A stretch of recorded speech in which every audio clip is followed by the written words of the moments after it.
dahil nandito lang naman ako sa bahay, today is my off. I don't have plans to go outside to meet my friends. So, I'm planning to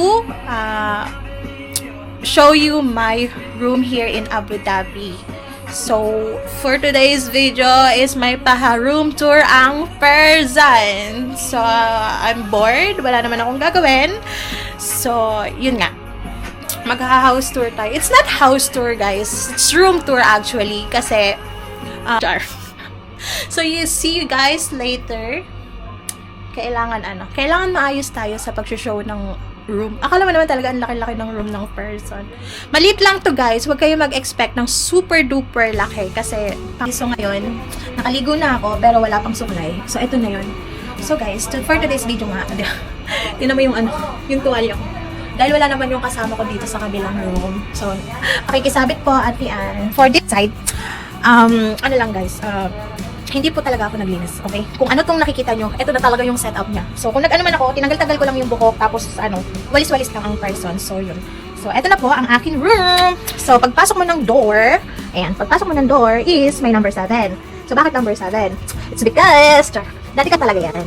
So, yung 2, pumutok, so naging 7 na lang. So, this side, so, ayan, dyan lang nakasabit ang aking bag. Hindi ako mabag, talaga. So, this one is given by my ate. Galing tong US, guys. Tapos, eto naman is, see, it's dirty na. It's not giving at all. Eto, binili ko sa Temu. I think only 20 dirhams lang yan. So, anyways, yung eto, kung nakikita nyo, talagang walang ayos yan, B. So, ngayon, eto yung pang makeup ko. Pangalawa is yung may gusto akong chips or something. And then, see, it's so kalat. Oh my God, it's not giving at all.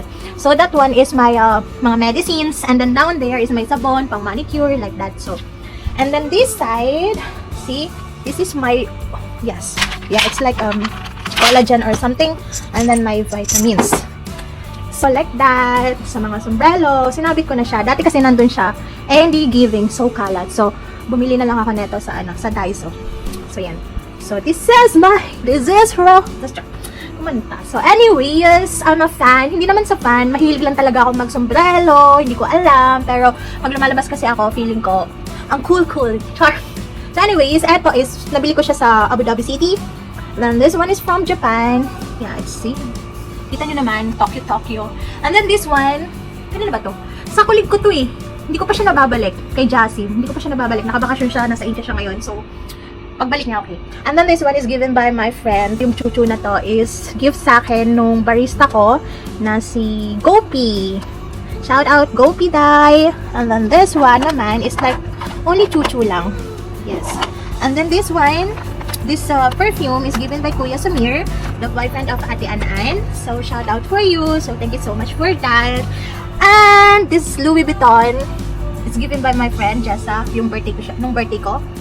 And some of stuff like, lahat yan, wala na talagang laman. Nung umuwi ako ng Pinas, lahat yan, ubos na.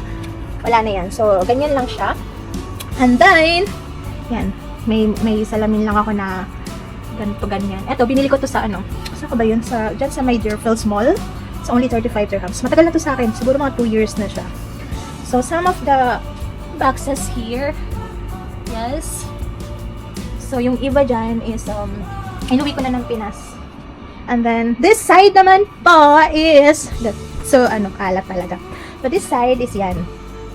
Ayan. So, yan lang yung talagang pinaka-room ko. Ito lang talaga yung pinaka-higaan ko.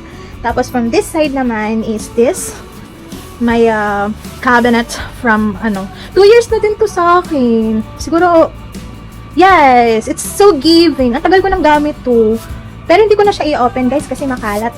Hindi ko taayos yung ko. I think only 100 dirhams. And then, shout out to my mama. Kasi binili ko tong box na to, ang tagal na. Hanggang ngayon, wala pang laman. Kasi wala akong space. Maliit lang po talaga to. Tapos yung sa labas niya is super duper liit. So, ayan lang siya. So, this is my baby. See? I think, 2 years old lang siya. 2 years old siya dito. I have one baby na mga gayas. Now, she's turning 7 years old. And she's in the Philippines. And then this one naman, yung mga photos na to is sa Dubai. And then, shout out to my friend Mengay. Now, she's in the Philippines also. May baby na din siya. At inaanak ko yon. Hi, Meng! I miss you so much. Meng, this is my room now. Wala, na-miss ko si Meng kasi siya yung kumuha ng mga photos na yan. first time ko mag-Dubai na kasama si Meng. So, hindi ko siya makakalimutan. Ayan. This is my best friend from Philippines. Now she's married. She's happily married now. See, it's so cute, right? That's. And then, hindi ko naman gusto ng mirror, di ba? So, lot of mirrors here. So, yun lang guys. Ito lang yung room ko. Ito na siya. Wala na.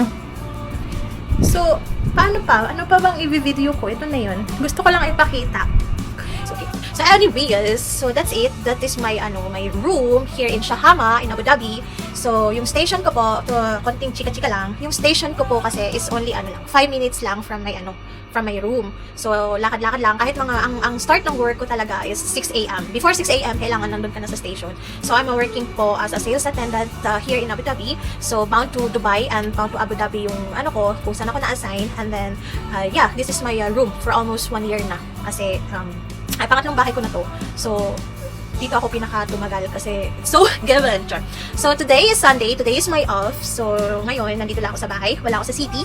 So, cancel muna ang aming mga labas-labas ng aking mga frenny. So, ngayon, konting story lang. So, nagbabayad po ako ng 750 dito sa room na to. So, 700 dirhams in Philippines, siguro mga nasa 11,000, like 11,200 something, like that. And bukod pa dun yung bukod pa dun yung pagkain. So, siguro nag-spend ako ng mga pagkain ko, 200, mga ganun. Minsan naman, di naman ako kumakain, kaya ganito ang aking katawan.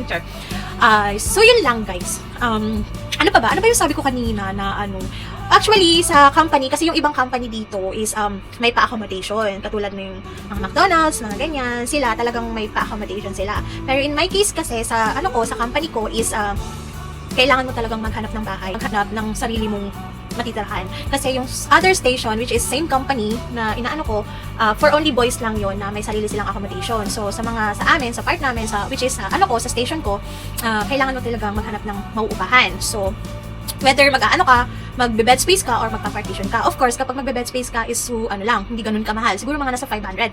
Pero, may kasama kang mga ibang lahi. So, why not? Mag-add ka na lang ng payment na nasa 200 something lang naman para may privacy ka, diba? So, may malalagay mo yung mga gamit mo, madidesign mo yung kung anong mga gusto mo, That's for today's video, guys. So, I would like to say thank you sa mga nanonood and sa mga manonood pa. No, gusto ko lang talagang ipakita, and then gusto ko lang talagang mag-video ng mga nonsense na So, anyways, again, thank you for watching my vlog, my mini vlog. So, sa another videos again. Bye-bye. Thank you so much. Mwah.